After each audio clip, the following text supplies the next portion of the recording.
Es jueves, es tiempo de Facebook Live. Como siempre agradezco si lo puedo compartir el video. Si tiene preguntas, cualquier cosa de migración, de penal, de accidentes, si está en un accidente de carros, lo que sea, pone aquí en los comentarios, yo lo puedo contestar mientras que estamos en vivo. Y si estás viendo después, de todos modos, ponga el pregunta o comentario ahí. Y como siempre, si es privado, mándenme un mensaje privado para que no todos pueden ver, okay? So we're going to start off first in Spanish, ladies and gentlemen, and we'll switch over to English. But as always, feel free to drop down your comments below in whatever language you prefer, okay? So, primero, muchos mensajes preguntando, abogado, ¿cuándo vamos a tener el DREAM Act? Todos.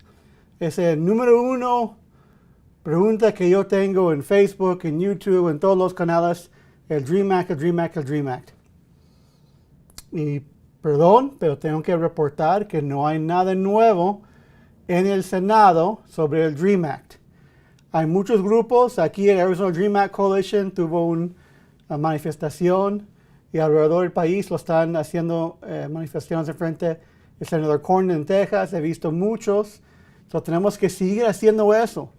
Si nosotros no movemos con las protestas, si nosotros no buscamos gente de pedir a los senadores de poner eso en la mesa, de pasarlo, no va a pasar. Ellos van a seguir enfocando en otras cosas.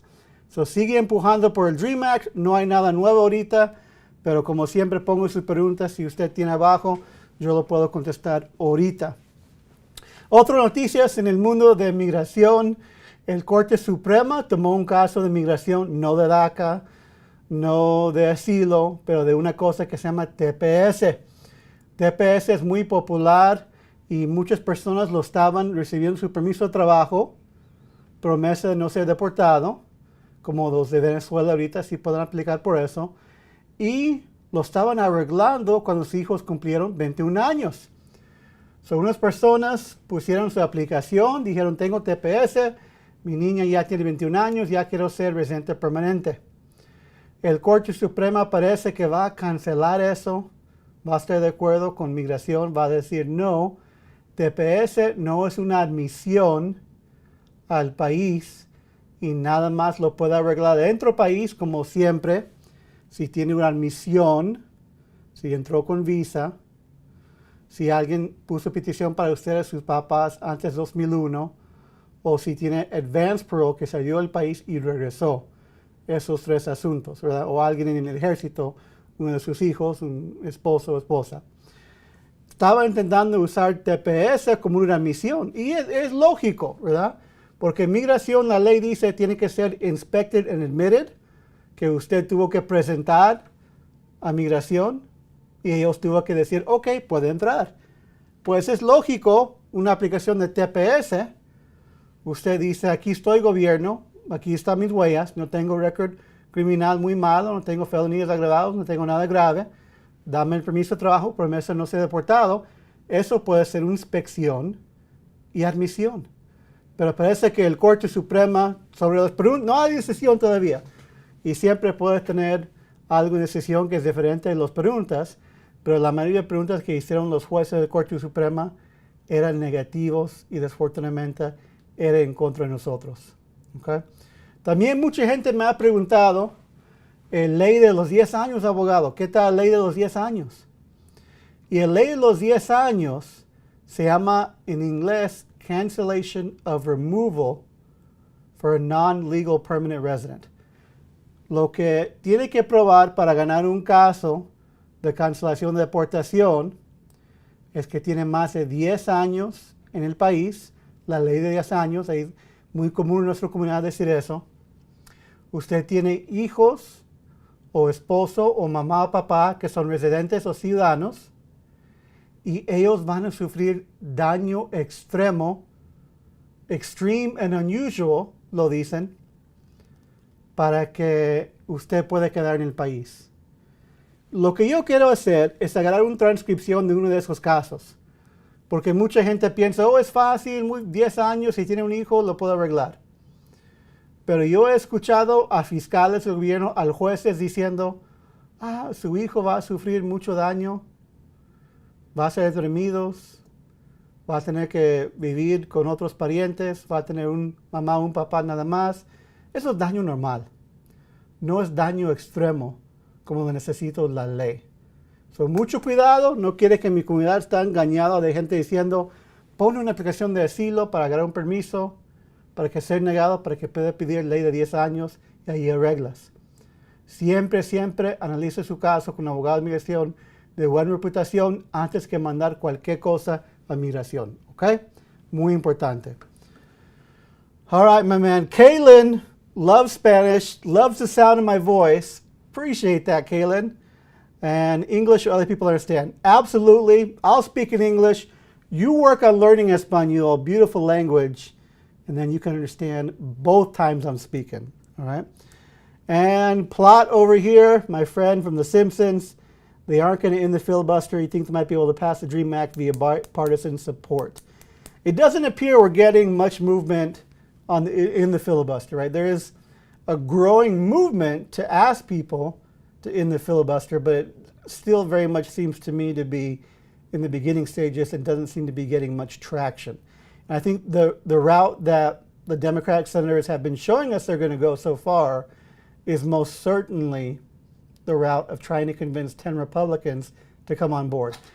I was just at an event right now talking to someone who wants to put on events and get more people on the right to talk about the immigration issue, and I wholly support that and believe that we really do need champions like George Bush to come out, which he's done, with a book and the whole 9 yards and say, you know what, this can be a bipartisan issue. We can pass immigration reform with people from both parties. The level of just disagreement among the two parties right now, we have in our state of Arizona, Doug Ducey, who's just going off about the border and this crisis on the border. It's like, what are you talking about? Where are you getting this from? He puts up charts here and tries to look at how much higher migration is right now compared to last year. We were in a global pandemic last year. People didn't migrate during the global pandemic. So now we're seeing the numbers go up, just like we're seeing the number of people go out in the world. And those that didn't migrate last year, those that weren't able to get visas because Department of State wasn't giving them, right? Never seen so many Venezuelans coming through Arizona. Why? Because traditionally they could apply for a border crossing card in Venezuela. They could fly into Miami. They wouldn't have to risk their life, wouldn't have to risk death, wouldn't have to bring their 6-year-old kids through the desert. But because that was shut down for the past year, we now have more people migrating. It's not a crisis. It is a reality. If anything, it's a situation that we need to be better dealing with from a humanitarian perspective, ensuring people aren't put in cages, ensuring people's rights are respected, ensuring we're welcoming as a nation for people that are fleeing violence and fleeing poverty. This ridiculous stuff of let's send the National Guard, 250 troops to the border to perpetuate some sort of crisis so that you can't get immigration reform passed, so you can put your name in the national limelight as being against immigrants, is absolutely ridiculous from Doug Do-Nothing Ducey, right? And we got Kaylin's going to promise. I appreciate that, Kaylin. Let's make that happen. I do not have any affiliation with Rosetta Stone, but I hear they get the job done. Isaí, saludos. Claro que sí, aquí estamos siempre para servirle. Ojalá usted y la familia lo está haciendo bien. All right, so we heard that Biden is open to doing immigration through reconciliation. How will that work? I mean, as far as I know, yeah, so this is some technical stuff. Let's get a little technical real quick. Reconciliation is normally reserved for bills related to money. Money. Taxes, raising funds, all that good stuff. Use the reconciliation to make that happen. I mean, we have in Arizona Attorney General that is suing the federal government for ending the Wade in Mexico program and stopping the construction of the wall, trying to make some ridiculous argument about money is somehow, like that has as good a chance of passing as reconciliation does for the DREAM Act. I'm not saying I don't want it. Obviously, I want it, but I'm saying I don't see that being a reality, that the Democrats are going to try to set a precedent. They don't want to get rid of the filibuster to use reconciliation. I think they're really focused on, let me find 10 Republicans. How much do I have to sell my soul to get the DREAM Act, farm worker bill, and maybe a little bit something else? And how much more militarization will make the Republicans happy in order to make that happen? And what other changes will they demand? So that's what I expect to see from the Democrats so far as what we've seen. All right. I hope I'm wrong. I really hope I'm wrong. I hope with everything that I get surprised and it's a reconciliation, or that they just say once and for all we're done with the filibuster and they pass it, because it's unbelievably needed. The fact that people are using it as a political pawn when there's individuals who are going to court every day right down the street here, and if the DREAM Act was passed, they'd be fine, they'd stay here, they'd be on a path to citizenship, but instead they're getting voluntary departure orders, removal orders from the immigration court, which is another rant to talk about. How much sometimes a voluntary departure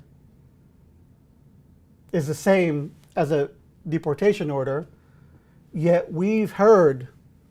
I've heard from multiple people in the past month that there are attorneys, not going to mention any names, but there are attorneys who go with their clients to court, and because they have a fear of actually doing a hearing, they tell them, you need to take a voluntary departure or else you're going to be arrested today. If you want to fight cancellation and removal, you're going to be arrested. So you need to say, judge, voluntary departure, so you're not arrested. Yeah. I mean, just the amount of hatred you have in your heart to tell an immigrant, you need to give up your rights because I'm not prepared for the hearing and I'm not ready to go forward with it in front of the judge because I don't want to get yelled at by the judge. If you're an immigration attorney, you need to be very comfortable with being yelled at by the judge and being yelled at by the ICE trial attorney. That's part of your job. The immigration system that we have today is not fair. It is not just. There's not enough opportunities for people to stay in the country. It is the deportation system.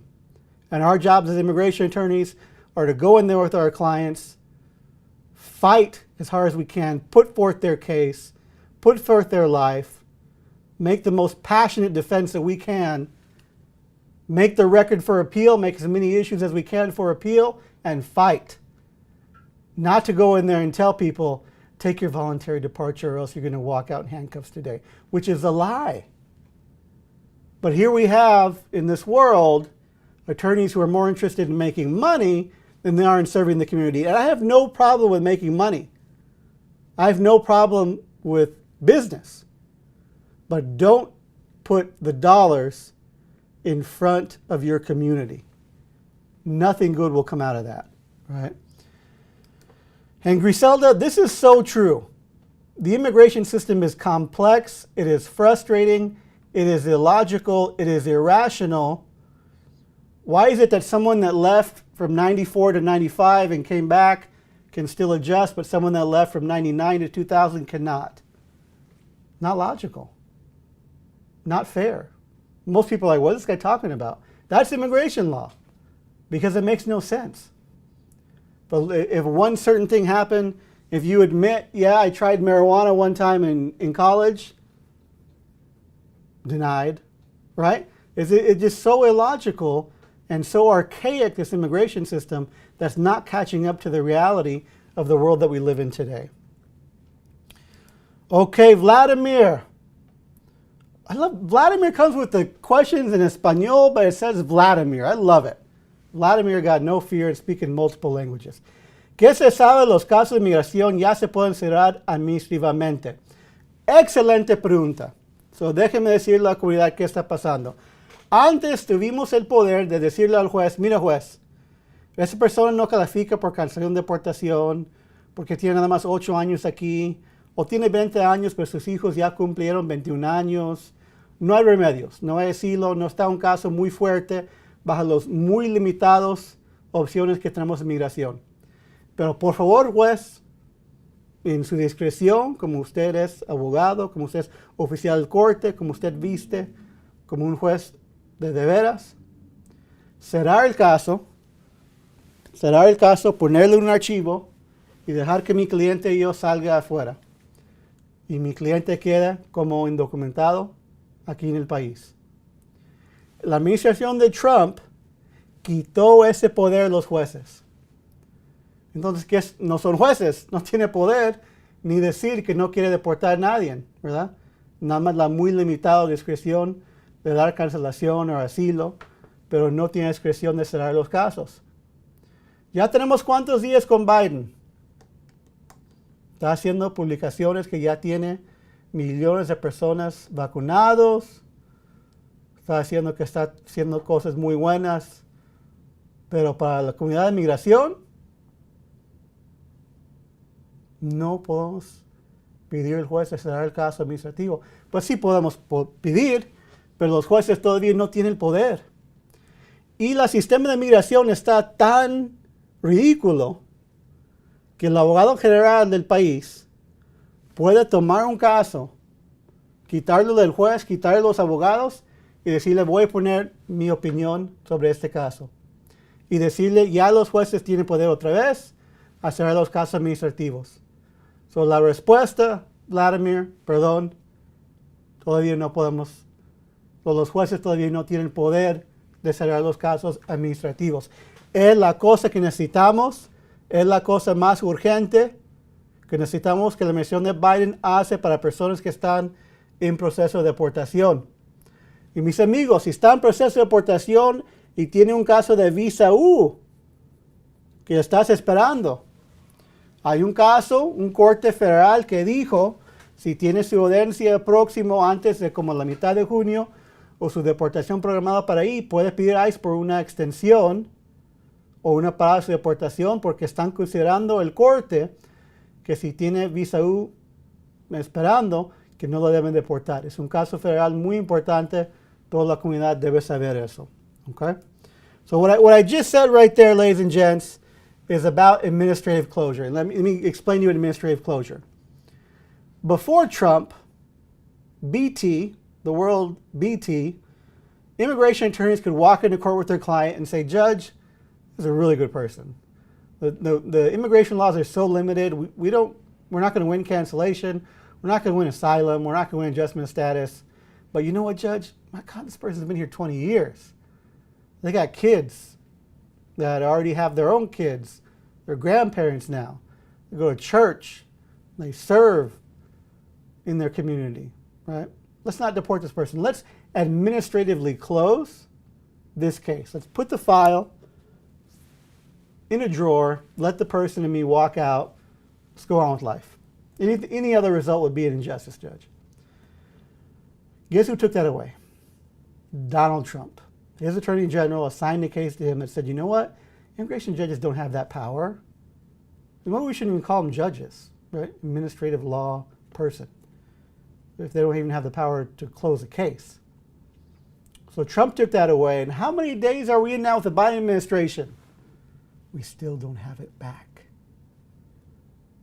Judges still, I can't walk into court. I was in court, criminal court today, immigration court yesterday, USCIS tomorrow, and I couldn't walk into court and say, Judge, administratively close this case, please. Well, the judge would say, you're an idiot, counselor. I don't have the power to do that. So we need that Biden administration to step up, start making these changes that we were promised so many moons ago. It's great to introduce a beautiful bill and pass it over to the House where it's going to sit and rot.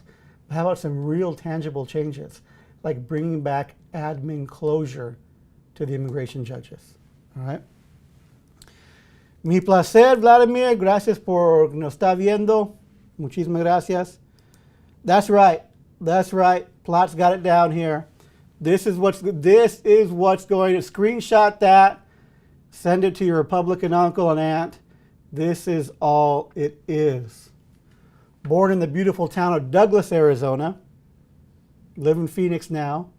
But I can tell you, it's no border crisis. Not being overwhelmed by anything. The GOP is using the border situation as an excuse. They don't want to give the Democrats credit for immigration reform. They want to give the Democrats credit for the DREAM Act. They want to have a chance to win in the next cycle, and they think if they let Democrats have these victories, it's going to keep them from getting back into power. Absolutely disgusting. This is politics in 2021, right? Maria asked about DACA. Thanks for tuning in, Maria. DACA is alive and well, alive and thriving. We had that attack from Trump. He tried to cancel the program. He did cancel the program. He lost the Supreme Court. He went back to court in Texas with the same judge that killed DAPA. We all thought that judge was going to come down and kill DACA. And that judge is now backing away. And that's, in my opinion, that's also political. That judge is also doing that because he doesn't want to give ammunition for the Senate to actually pass the DREAM Act. Because he knows if he issues a decision that he thinks is a legally correct decision, that it wasn't given notice and comment in accordance with the APA, and it should be rescinded, that will result in the DREAM Act getting passed. So now he's getting cold feet and backing up. So long story short, without the legalese, if you're eligible for the DREAM Act, or for the DACA, apply. If you're eligible to renew, apply. If you're eligible to go out for advanced parole, apply. The program's alive and well. It's still going. Let's keep applying and let people know they can keep applying, right? Give Dems more funds for border security in exchange for rep support. DREAM Act, that's the deal that we hear is being brokered behind closed doors. How much will they give away? We don't know, but that's what we're seeing. That's what we're thinking. Yep, exactly. Boodle politics. Boodle politics, boodle show. That is not what we're seeing. So we're talking about budget reconciliation again. I just don't think, again, that it's supposed to be for money-related issues. I haven't heard any legitimate Democratic argument of how they can tie that into and use budget reconciliation, so I don't think it's going to happen. I think they're just going the sellout route of let me get 10 Republicans and how much do I have to give them in order to get the DREAM Act. I think that's the route that they're going. All right. If you're watching on YouTube, thank you so much, YouTubers. We're almost at 1,000 subscribers. Please go over there if you haven't subscribed yet and subscribe. Ask your friends, your family members, and your loved ones to do one as well. Would very much appreciate that. All right.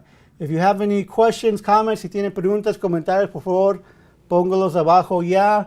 Ya estamos en Facebook y en vivo hablando de migración, sus derechos y lo que está pasando en la comunidad. And what we need right now, more than anything, ladies and gentlemen, is that movement to continue to push the United States Senate to do their job. They have the DREAM Act in their hands, ready to be passed, and now we're waiting for them to take some action, right? What do I think will happen if the DREAM Act doesn't pass this time? Also, you think the Biden administration is trying anything to pass immigration bills? I think the Biden administration is only focusing on the DREAM and farm worker. I think they've given up hope. They've been told enough times, dead on arrival, for all their other amazing proposals. And I can't stress that enough. What a dream that legislation would be if it passed. I've probably talked to thousands of people that would benefit from it positively. Our country would benefit from it positively. And unfortunately, it's too good of policy to actually become a reality. What do I think will happen? I think DACA will remain in place. I don't think the judge has the courage to end it. And hopefully we get some things back in immigration court, like the admin closure, a little bit more opening of asylum. But other than that, you know, it's business as usual. And we just got to hope that we're able to get the Senate to come around and start making headways to get things actually done, right? Angel, what's the average processing time to get approved for DACA when applying for the first time? I can go pull that up real quick. Let's see what we can find here. So what I do is I go to Google, I go USCIS case processing times. All right, you look up that website, and then from that website, let me get it up here, sorry. You click on it there, and then you put the form. So the form for DACA is I-821D. All right, so I go I-821D, consideration for deferred action for childhood arrivals. And then this is the important part, what service center you're from. It's either California, Nebraska, Vermont. I'm going to guess California. You go to get processing time. And then it shows up below. We are, request for deferred action, 3 to 8 months. Nice. And case inquiry dates of August 26, 2020. That's really good. We haven't seen it that fast. Thanks for asking, Angel. I hadn't checked in a couple weeks. But the 3 to 8 month range that we're seeing on the I-821D, so that's pretty awesome. Really happy to see that number. And let's see if we can look at the other processing center here in Nebraska. Let's get Nebraska's times. In Nebraska's telling us renewal 1.5 to 5.5 months, and a new request 7 to 9 months. So that's great. We're seeing some progress. We're seeing these numbers come down. We had an adjustment interview surprisingly set pretty quick. We submitted it in August of last year, and now it's set for a hearing next month. So less than a year. So the world of immigration slowly starting to return to the way it was pre-pandemic. That's great to see. Hopefully those keep coming on and those keep coming on. All right. And let's see here. How long will it take? Everybody's guessing summertime, or everybody's saying by the summertime we'll know whether or not it was going to happen. And you were 17 when you came to the U.S., the B1, B2, 5 years ago. Can I apply for DACA? Unfortunately, now there's a bad thing about DACA. And the hurtful thing about me having to give bad news so fast. I'm sorry about that. But DACA, you have to have been here since 2007. How many people now have been here since 2007? That's a long time, right? Anybody that came 2008, 2009 doesn't qualify for DACA, even though you came as a kid, then you went through high school, and it's just crazy. It's way too long. Now, will Biden do some sort of expanded DACA, actually publish it, notice and comment, right, and expand the age, expand the years in which you came here if DREAM Act doesn't pass? I'm just throwing rumors around right now because I haven't heard anybody say that, but it's a good possibility. Thoughts of Kamala Harris handling of the border? She was ignoring it until last week. Isn't planning to visit. What do you think she doesn't want to visit the border? She doesn't want to visit the border to give the optics of there is a crisis, that it needs someone of the stature of the vice president to come down and take the tour, right? It just gives that negative perception. That's what the Republicans have been doing, going down there, getting their vest on and machine guns and going in a boat. Like, come on, man. Just get in the boat. It's not that hard. If you know how to swim, right, that's the only reason you should have a vest on if you know how to swim. The bulletproof vest is ridiculous optics, stupid stuff. Same with Ducey. So I think maybe we'll see some sort of lighter version without all the militarized optics, but when you're dealing with the Border Patrol, they're probably going to want to bring that into it because they want more funding, so maybe that's why she's staying away. I don't like the fact that a former prosecutor is handling the border, right? You go back to your old bag of tricks. So as a former prosecutor, you might start thinking, how can we, 1325, 1326, federal statutes that we can use. Hopefully we don't have anybody going down that route, but it is frustrating to me to see that instead of somebody with a humanitarian background of doing things and setting up welcoming centers and setting up ways to integrate people into the community and integrate people into a new world, we're sending a former prosecutor or giving the power to a former prosecutor to address the situation, right? That's my opinions, ladies and gentlemen. I'm sticking to them. This is Facebook Live on Thursday, and I really appreciate everybody tuning in, everybody dropping in. Again, if you're not watching on live, if you're watching later, feel free to drop down your comments. I'll get to them as fast as I can. Not always the same day, not always the same week, but I definitely will get to them at some point. And I want to thank everybody for tuning in. Really appreciate it. That's going to do it for tonight, ladies and gents. Appreciate everyone again tuning in, and we'll see you next week. We got some exciting stuff happening. I'm going to be with Poder next week doing an Instagram. So our friends on the gram, We're going to be talking about Biden's first 100 days. So look forward. I think that's on next Wednesday. And look for us on Instagram with Poder over there. And we'll see you then. And of course, my pleasure. Thanks for tuning in. Everybody have a great night.